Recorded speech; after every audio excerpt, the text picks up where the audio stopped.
Care ബിസിനസിന്റെ ഗുണം അല്ലെങ്കിൽ മോദി കെയർ ചെയ്യുന്നത് കൊണ്ടുള്ള ഗുണം എന്താണെന്ന് ഒരുപാട് ആളുകൾക്ക് മനസ്സിലാവാത്തതുകൊണ്ടാണ്. മോദി കെയർ ബിസിനസ്സും സാധാരണ ജോലിയും തമ്മിൽ പ്രകടമായ ചില വ്യത്യാസങ്ങളുണ്ട്. പ്രകടമായ വളരെ പ്രധാനപ്പെട്ട കുറച്ച് വ്യത്യാസങ്ങളുണ്ട്. നിങ്ങളുടെ എല്ലാ പ്രസന്റേഷനുകളിലും, അതായത് നിങ്ങൾ ഒരാളെടുത്ത് ഒരു പ്രോസ്പെക്ടിന്റെ അടുത്ത് പോയിട്ട് ഈ ബിസിനസ് പറയുന്ന സമയത്ത് തീർച്ചയായിട്ടും ഈ ഒരു പോയിന്റ് അവർക്ക് പറഞ്ഞ് മനസ്സിലാക്കി കൊടുക്കണം. സാധാരണ ജോലിയും മോദി കെയർ ബിസിനസ്സും തമ്മിലുള്ള വ്യത്യാസം എന്താണെന്നുള്ളത്. ശരിക്കും മോദി കെയർ ബിസിനസ് ഒരു ജോലി പോലെ തന്നെ ചെയ്യേണ്ടതാണ്. തുടക്ക കാലഘട്ടങ്ങളിൽ ഒരു ജോലിയേക്കാൾ കൂടുതൽ എഫേർട്ട് എടുത്ത് ചെയ്യേണ്ട ഒന്നാണ് മോദി കെയർ ബിസിനസ്. നമ്മളൊരു ബിസിനസ് ആണെന്നത് പറയുന്നുണ്ടെങ്കിലും. ഇനി നമുക്ക് സാധാരണ ജോലിയും മോദി കെയർ ബിസിനസ്സും തമ്മിലുള്ള വ്യത്യാസം എന്താണെന്ന് നോക്കാം. പ്രധാനമായിട്ടും പാസീവ് ഇൻകം ആണ് മോദി കെയർ ബിസിനസിനെ സാധാരണ ജോലിയിൽ നിന്ന് വ്യത്യസ്തമാക്കുന്നത്. പാസീവ് ഇൻകം എന്ന് പറഞ്ഞു കഴിഞ്ഞാൽ പെട്ടെന്നൊന്നും ആളുകൾക്ക് മനസ്സിലാകണം എന്നില്ല, അല്ലെ? ഇപ്പൊ എന്റെ ഒരു ഉദാഹരണം പറഞ്ഞു കഴിഞ്ഞാല് ഞാനൊരു 18 വർഷത്തോളം പ്രവാസിയായിരുന്നു. 18 വർഷം കഴിഞ്ഞ് ഗൾഫിൽ നിന്ന് വന്നതിന് ശേഷം നാട്ടിൽ എത്തിക്കഴിഞ്ഞപ്പോൾ എനിക്ക് വരുമാനം നിന്നു. ജോലി ഉള്ള സമയത്ത് വരുമാനം ഉണ്ടായിരുന്നു, ജോലി ഇല്ലാതായപ്പോൾ വരുമാനം ഇല്ലാതായി. ഇപ്പോ മോദി കെയർ ബിസിനസ് ചെയ്യുന്നത് 2 വർഷമായി മോദി കെയർ ബിസിനസ് ചെയ്യുന്നത്.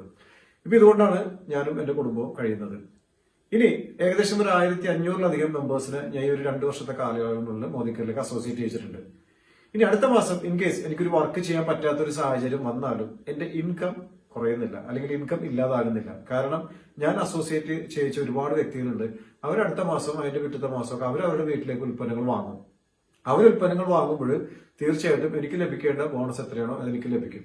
ഇതിനെയാണ് നമ്മൾ പാസീവ് ഇൻകം എന്ന് പറയുന്നത്. അതായത് നമ്മൾ കുറച്ചു കാലം നമ്മളെടുത്ത എഫേർട്ടിന് നമുക്ക് ലൈഫ് ലോങ് വരുമാനം വരുന്ന ഒരു അവസ്ഥ.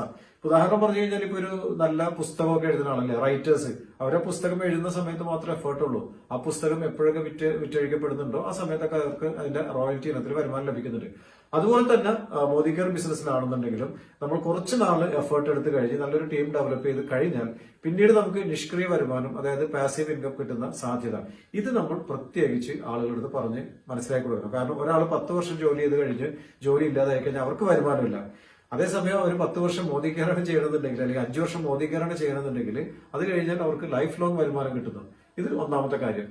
രണ്ടാമത്തെ കാര്യം ലിവറേജ് കിട്ടുന്നത് എന്നുള്ളതാണ്. ഇപ്പൊ ലിവറേജ് എന്ന് പറഞ്ഞു കഴിഞ്ഞാൽ സാധാരണ ജോലിക്കാരുടെ ചോദിക്കുക, അവര് ജോലി ചെയ്യുമ്പോൾ അവർക്ക് വേണ്ടി അവർ മാത്രമാണ് ജോലി ചെയ്യുന്നത്, അല്ലെ? ഇപ്പൊ ഞാൻ ജോലിക്കാരനായിരുന്നപ്പോൾ എനിക്ക് വേണ്ടി ഞാൻ മാത്രമേ ജോലി ചെയ്യുന്നുള്ളൂ, വേറൊരാളും എനിക്ക് വേണ്ടി ഒന്നും ജോലി ചെയ്യുന്നില്ല.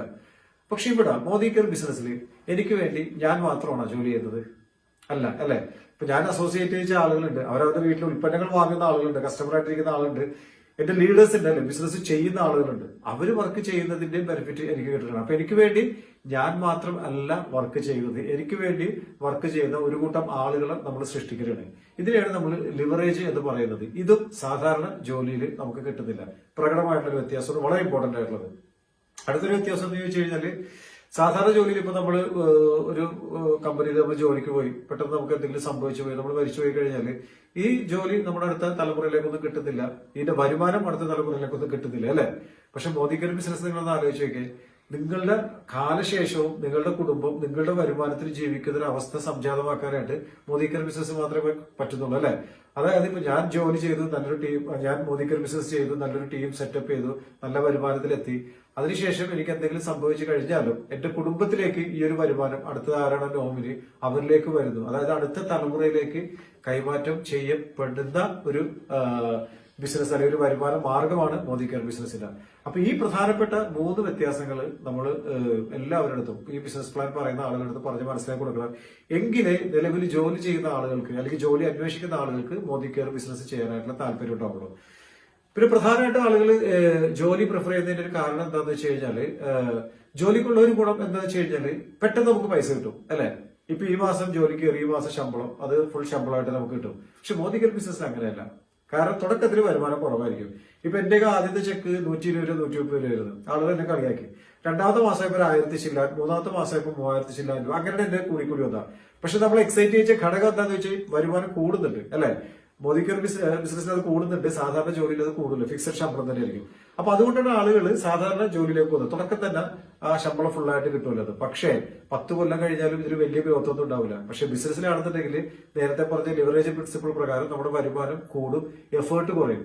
തുടക്കത്തിൽ ഒരുപാട് എഫേർട്ട് ഉണ്ടാവും, പിന്നീട് എഫേർട്ട് കുറയും, വരുമാനം കൂടുകയും ചെയ്യും. അപ്പോ സാധാരണ ജനങ്ങള് ജോലി പ്രിഫർ ചെയ്യാനുള്ള ഒരു കാരണം ഇതാണ്. പെട്ടെന്ന് അവിടെ പൈസ കിട്ടും അതാത് മാസം. പക്ഷെ അതൊരു അടിമത്തം തന്നെയാണ് അല്ലെ. ഇവനൊരു കോർപ്പറേറ്റ് കമ്പനി ആണെന്നുണ്ടെങ്കിലും അത് കോർപ്പറേറ്റ് സ്ലേവറി തന്നെയാണ്. അവിടുന്ന് അങ്ങോട്ട് നിങ്ങൾക്കൊരു ഗ്രോത്ത് കിട്ടില്ല. അപ്പോൾ മോദിക്ക് ബിസിനസ്സിലുള്ള പ്രാധാന്യം, അതായത് പാസീവ് ഇൻകം, പിന്നെ നമ്മളുടെ ലിവറേജ് പ്രിൻസിപ്പിൾ അടുത്ത ജനറേഷനിലേക്ക് കൈമാറാവുന്ന ഈ വക കാര്യങ്ങളെല്ലാം തന്നെ ഈ ഒരു ബിസിനസിന്റെ ആണിക്കല്ലാണ്. ഈ ഒരു